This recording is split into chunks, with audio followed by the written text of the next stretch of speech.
Our podcast, and I am glad to be here with you. So one of the things that I want to talk about today, well, mainly the one thing that I want to talk about today, involves motivation for learning. And I think a lot of teachers ask this in their classes: how do I motivate my students to learn? What are some ways that I can motivate them? The reason why I'm talking about motivation on an educational technology podcast is because a lot of times people think that technology is what motivates students. It's the bells and whistles, right? They get to see a cool animation. They get to hear a cool noise, or whatever else the technology offers. So motivation and technology have often been linked as a good learning tool. We've thought that technology should be there because it motivates students to learn. Let's use technology, motivate students. But that's not necessarily the case. Motivation and technology don't always go hand in hand.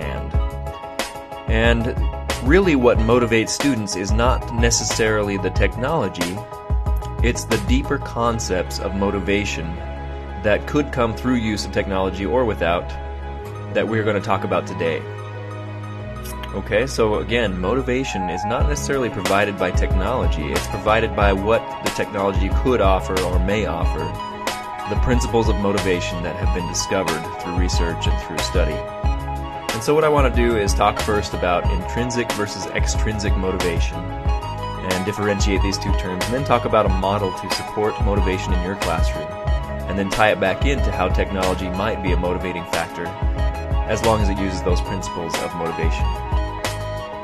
So first of all, intrinsic versus extrinsic motivation. And I'll start with extrinsic motivation. Extrinsic motivation is not the good kind of motivation.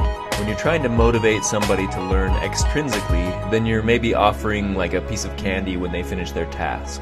So extrinsic motivation means that the student is motivated outside of his or herself. Like there's something extrinsic to the student that is motivating him or her to learn.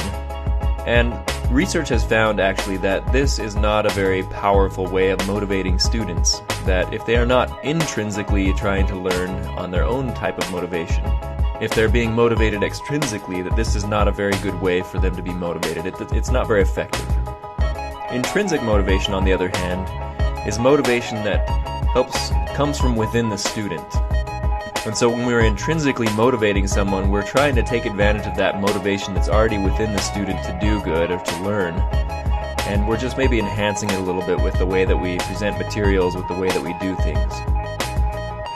So those are the two different types of motivation. Again, extrinsic is motivation that comes from outside of the student, and intrinsic is motivation that comes from within the student to want to learn. Although you can help support intrinsic motivation, and I'm going to talk about a model for intrinsic motivation right now. So Malone and Lepper, many years ago actually, this is an oldie but goodie, but Malone and Lepper created this nice little model of intrinsic motivation. It's a taxonomy is what they actually call it, taxonomy of intrinsic motivations and ways that teachers can support motivation intrinsically for students, not just giving them a piece of candy or giving them an external reward for their learning, but to help support their intrinsic motivation to learn. And so what they do is they provide some design principles, or principles that teachers can do to promote various sources of intrinsic motivation when we're teaching and learning. And again, this is an article that came out over 20 years ago, but it's still a very good article for helping people to be motivated with learning, and we still go back to this a lot in the literature. Okay, so what are the elements of the model then? Well, first is control. Promote students' sense of control over the activity. So again, we're talking about intrinsic motivation versus extrinsic. If a student feels like he or she is intrinsically in control of some aspects of an activity, then that can support their intrinsic motivation. If the activity is of initial intrinsic interest, then don't add extrinsic things onto it because students are already interested in it, right? Don't add something that might ruin the activity. If the activity is of little initial intrinsic interest, then maybe some extrinsic things might help. But you want to help embed some controls in the activity where students can actually kind of have a feeling or a sense of control over the activity, that they're kind of in charge. They can maybe they can make a choice of how they're going to complete the activity, or how they're going to present the material, or how they're going to do something. That helps to support intrinsic motivation for learning. The next one is challenge. Provide students with a continuously challenging activity. Now that's a tough one. How do we get challenging activities for each student? That's hard. Every student is on a different level. We don't know exactly what level every student is on sometimes to provide them with an appropriate level of challenge. But that is what the principle is to provide students with a continuously challenging activity. Now, a way to do this might be to actually help students to set goals and work with students on setting their goals to have an appropriate level of challenge. Today in our schools, it's kind of a difficult situation because we have students of varying abilities all within one grade and in one class. And it's hard to challenge for instance, high achievers, and you can't really do that with the whole class. You have to leave the bottom students behind, I guess, if you wanted to do that. But I think a lot of differentiation goes into this as far as learning is concerned, figuring out exactly the right types of activities for each student to provide an appropriate level of challenge for their learning. One suggestion that they also give to help provide an appropriate level of challenge is to have multiple goals and then intermediate levels of goals maybe to help students to meet those goals and to move toward challenges. The next principle is curiosity, and the principle says to provoke students' curiosity. And so as a teacher, some suggestions you can do to promote their curiosity, of course, is to highlight areas maybe of inconsistency, incompleteness, inelegance in their knowledge, employ activity involving domains, problems. Case studies come to mind as we pique students' curiosity, finding case studies that match what they're interested in. Other things that they might be interested in is matching and finding other activities that may match students' interests and curiosities as they learn. I think one good tip with this is to point out things that just don't make sense or that are inconsistent or that don't work out right. And students having to puzzle in their mind or think about what that means.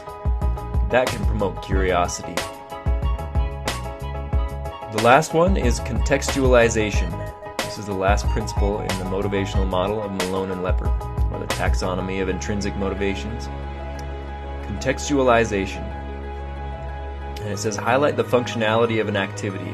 For those of you who have heard of authentic learning, this very much goes along with that whole idea of authentic learning. If you want to present an activity or have students do an activity in a naturalistic context of use, or make it like a context or a simulated type of context so that they learn within a context, and that really helps to support intrinsic motivations for students as they think about how that content can be used in a situation outside of school. So contextualization, very big part of this model of intrinsic motivations.